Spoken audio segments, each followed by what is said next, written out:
তারা 6 থেকে 7টা ডাকাতির ঘটনা তারা আমাদেরকে স্বীকার করেছেন।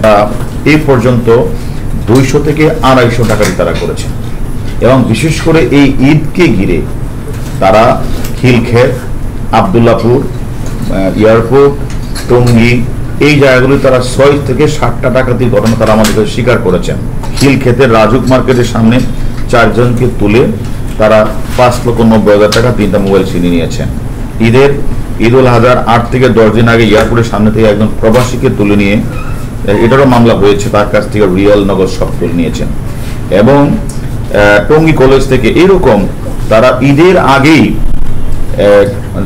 5 থেকে 7টা টাকা তারা করে যাত্রীদেরকে সর্বস্ব লুটিয়ে নিয়ে তারা চলে গেছেন। সর্বশেষ ধরা পড়ার পরে তারা আমাদের স্বীকার করেছেন এবং তারা এটাও স্বীকার করেছেন যে তারা যে টাকাগুলো ডাকাতি করেছেন, এই ডাকাতির টাকা দিয়ে বাদল 2,10,000 টাকা দিয়ে একটা গরু কুরবানি দিয়েছেন, আর আরেকজন আছে তারে 1,75,000 টাকা দিয়ে একটা গরু কিনে কুরবানি দিয়েছেন।